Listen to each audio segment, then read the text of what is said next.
Bukan banyaknya rezeki yang membuat kita cukup, tetapi keberkahan yang membuat rezeki sedikit menjadi lapang. Dan artinya memberikan dalam konteks ini justru artinya menumbuhkan.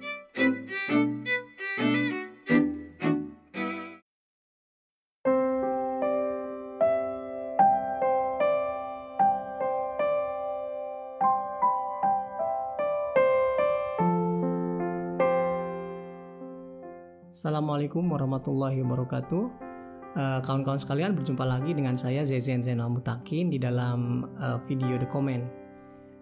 Kawan-kawan sekalian, kita sering sekali mendengar kata atau ucapan berkah, kata berkah. Misalnya ungkapan rezeki harus berkah, hidup harus berkah. Pada awal Ramadan kita sering sekali mendengar ucapan Ramadan Mubarak. Menjelang berakhirnya Ramadan nanti sebentar lagi ada ucapan Eid Mubarak.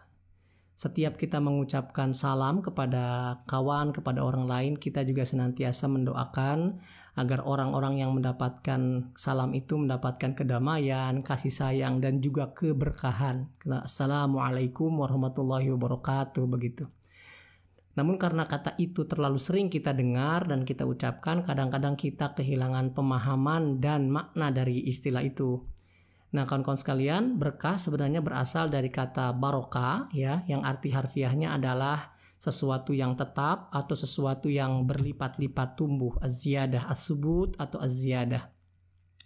Dari pengertian itu, para ulama seperti Imam Ghazali mengartikan berkah sebagai bertambah atau langgengnya kebaikan. Sementara Imam Nawawi mengartikan berkah sebagai kebaikan yang banyak dan terus tumbuh, gitu ya. Nah, dalam ajaran Islam, sesuatu ajaran selalu memiliki dimensi material dan dimensi spiritual. Jika kita mengatakan rezeki berkah, maka istilah itu sebenarnya kita artikan sebagai rezeki yang mencukupi dan membawa kebaikan pada kita. Bukan banyaknya rezeki yang membuat kita cukup, tetapi keberkahan yang membuat rezeki sedikit menjadi lapang, begitu. Nah, jika kita renungkan, sesungguhnya keberkahan itu adalah satu prinsip yang sangat modern, kawan-kawan. Keberkahan atau berkah adalah prinsip agar kita senantiasa memperhatikan aspek sustainability atau keberlangsungan. Misalnya salah satu kampanye global di dunia sekarang adalah tentang bagaimana membangun tanpa merusak, membangun dengan tetap memperhatikan keberlangsungan sumber daya alam yang kita miliki. Rezeki yang berkah karena itu adalah rezeki yang bisa kita atur, kita manage demikian rupa agar rezeki tersebut bisa mencukupi dan bahkan bertumbuh. Nah, jika demikian, sebenarnya keberkahan selain sebagai anugerah bisa juga kita artikan sebagai usaha yang sungguh-sungguh agar manusia senantiasa mengelola apa yang kita miliki agar sumber daya itu mencukupi dan bahkan terus tumbuh.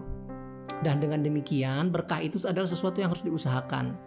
Diusahakan dengan apa? Lagi-lagi dalam Islam ada dua dimensi material, dimensi spiritual, dimensi batini, dimensi zahiri. Secara zahir, berkah itu diusahakan dengan kemampuan kita mengelola dan memberdayakan apa yang kita miliki agar bisa mencukupi dan tumbuh.